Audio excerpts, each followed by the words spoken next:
Il est l'heure du journal sur Business 24 Africa. Voici les titres.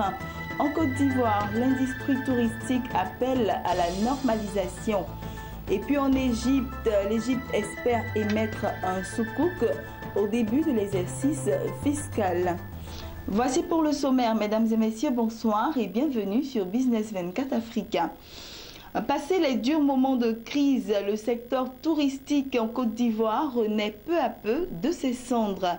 Aujourd'hui, l'administration publique veut mettre en norme toutes les activités du secteur touristique.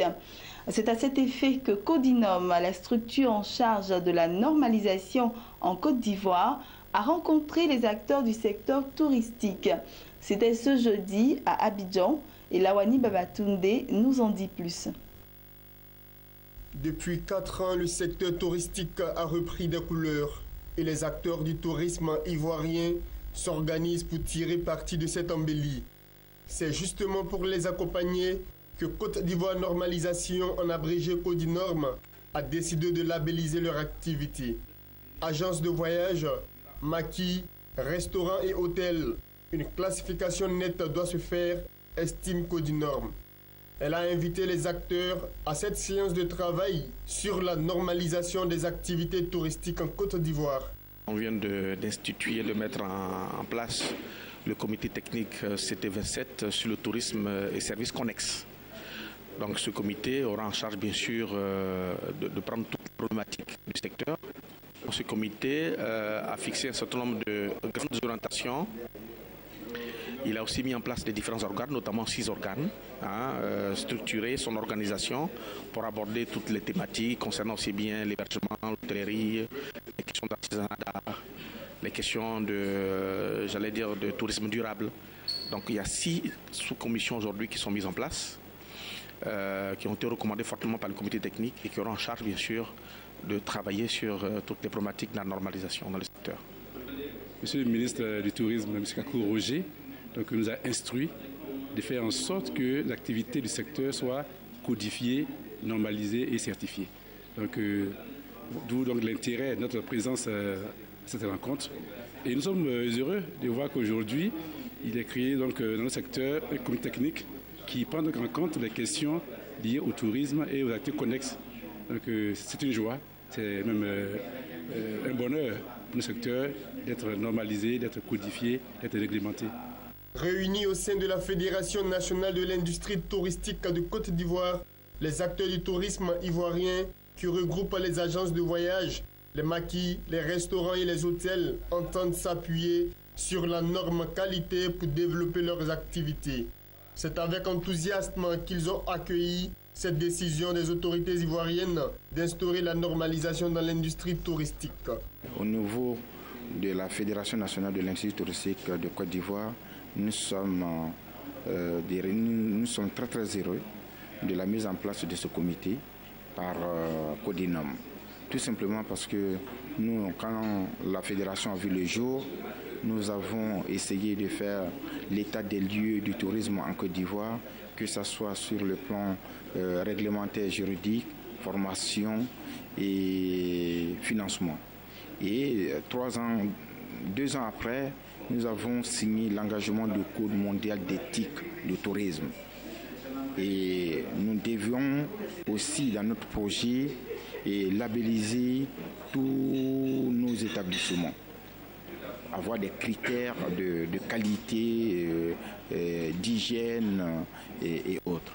Alors donc aujourd'hui, mettez-vous à ma place que quand Codinom, l'État de Côte d'Ivoire, met en place, s'intéresse à notre secteur d'activité qui est le tourisme aujourd'hui pour normaliser nos établissements, notre profession, je dirais que nous sommes très très heureux. Si on veut développer le tourisme en Côte d'Ivoire, il faut d'abord s'appuyer sur une qualité de service et donc cette qualité de service, il faut qu'elle soit normalisée, certifiée pour qu'on puisse s'élever élever le niveau de prestation de nos hôtels et restaurants. Pour rappel, le tourisme occupe une place de plus en plus importante dans l'économie de la Côte d'Ivoire. Chaque année, le secteur enregistre 200 000 nouveaux emplois et représente plus de 4% du produit intérieur brut en Côte d'Ivoire. En Égypte à présent et cette fois-ci en images, le ministre égyptien des Finances Hani Kadri Dimnian a annoncé que son pays espère émettre un soukouk au début de l'exercice fiscal 2015-2016. Le montant du premier soukouk égyptien n'a pas été révélé, mais le pays a cruellement besoin de mobiliser des ressources à court terme pour rééquilibrer sa balance courante et consolider ses réserves de change qui ont atteint fin mars dernier leur plus bas niveau en 20 mois à 15,45 milliards de dollars. Continuons toujours en images. Le groupe de négoce des matières premières, Gunvor, a annoncé que son bénéfice net s'est établi à 267 millions de dollars en 2014, en baisse de 13% par rapport à 2013. Ce recul s'explique essentiellement par des amortissements sur des investissements qui ont souffert de la baisse des prix du pétrole et d'autres matières premières. Le chiffre d'affaires du groupe basé à Genève s'est contracté de 2,9% à 88 milliards de dollars, ajoute l'entreprise, indiquant que le volume de produits traités a augmenté de 5%, profitant notamment de l'arrivée dans le portefeuille des métaux industriels. Voilà, il est l'heure de l'économie en bref dans le monde. Suivez. BNP Paribas a dépassé les attentes au premier trimestre, profitant notamment de la baisse de l'euro et du dynamisme de ses pôles opérationnels. Sur la période, le bénéfice net de la banque française a bondi de 17,5%, et ce malgré la contribution au fonds de résolution unique pour l'ensemble de l'année 2015, soit un impact négatif de 245 millions d'euros. Le produit net bancaire, équivalent du chiffre d'affaires, ressort pour sa part en hausse de 12%, ce qui est là aussi nettement au-dessus des attentes. Le géant allemand de la chimie BASF a lui fait état ce jeudi d'une hausse de ses ventes, mais d'un recul de son résultat net au premier trimestre, du fait d'éléments exceptionnels venus plomber ses comptes. En cause notamment un gain exceptionnel l'an dernier qui ne s'est pas répété, la constitution de provisions. Les ventes ont été portées notamment par une demande soutenue de l'industrie automobile et pour les produits pour l'agriculture, c'est-à-dire les engrais, de quoi se montrer confiant pour le reste de l'exercice. L'équipementier en télécom finlandais Nokia a dégagé au premier trimestre un bénéfice net de 177 millions d'euros contre une perte un an plus tôt. Le chiffre d'affaires a lui augmenté de 20%. Le groupe a cependant souligné la faible rentabilité de Nokia Networks, son cœur de métier qui l'a amené à décider l'acquisition du français Alcatel-Lucent. Cette division majeure a vu sa marge opérationnelle être divisée par 3 en un an à 2,4%. L'activité haut débit mobile, qui représente 52% des ventes de Nokia Networks, a même accusé une perte opérationnelle. Sony espère enfin que le pire est derrière lui. Le fleuron nippon de l'audiovisuel grand public a certes fini dans le rouge son dernier exercice, mais la perte est moins importante qu'attendue. Le chiffre d'affaires est même en hausse de 6% grâce aux effets de change positifs. Si Sony affirme que le pire est derrière lui, tous ses soucis ne sont pas pour autant terminés. L'activité des smartphones et tablettes, responsable de la perte nette de l'an dernier, continue de lui causer des ennuis, heureusement compensés par la bonne tenue des activités jeux vidéo et capteurs photo.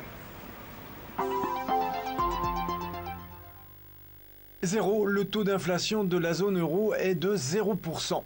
L'eurozone est donc officiellement sortie de la déflation en avril, après avoir connu 4 mois de baisse des prix. C'est du moins ce qui ressort des derniers chiffres d'Eurostat, l'Office européen des statistiques. La Belgique s'en sort un peu mieux que la moyenne de l'eurozone. Au mois d'avril, l'inflation de notre pays s'affiche à plus 0,29% après 5 mois de baisse des prix. Cette hausse est essentiellement la conséquence de la dissipation de l'effet de la réduction de la TVA sur l'électricité, passée de 21 à 6% en avril. Plusieurs facteurs continuent cependant à peser sur l'inflation en eurozone, notamment la très lente décrue du chômage. Le taux de chômage s'est établi à 11,3% en mars, inchangé par rapport à février. 4 heures du matin, Paulino part pour une nouvelle journée de travail. Cela fait plus de 3 décennies qu'il ramasse des tomates dans les champs du nord du Mexique. Et à 72 ans, il n'est pas encore proche de la retraite. Avec les 150 pesos qu'il gagne par jour, environ 7 euros, impossible de mettre de l'argent de côté. Tout est cher, 3 sacs de courses et il n'y a plus d'argent. Si vous buvez une bière, vous ne pouvez plus rien acheter d'autre. Je ne fume pas, je ne bois pas et même comme ça, je ne m'en sors pas bien.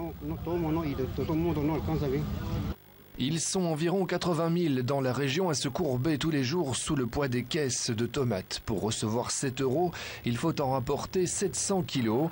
S'il arrive à en prendre 3 tonnes, le salaire peut monter à 15 euros. La plupart de ces travailleurs journaliers n'ont ni contrat ni sécurité sociale. Même comme ça, ce ne sont pas les plus mal lotis. Les cueilleurs de fraises ne gagnent eux que 2 euros par jour. Ici, presque personne n'a l'espoir de s'en sortir un jour. Ici, tu travailles jusqu'à la mort. Beaucoup sont venus et sont morts ici. Je pense que ça va m'arriver aussi. Je n'ai même pas assez d'argent pour rentrer chez moi. En mars dernier, des milliers de travailleurs agricoles ont manifesté pour réclamer de meilleures conditions. Ils ont obtenu une augmentation de 15% de leur salaire, encore insuffisant. Après de nouvelles protestations récemment, le gouvernement de la région a promis d'examiner leurs demandes, mais les propriétaires d'exploitation ne semblent pas enclins à céder davantage.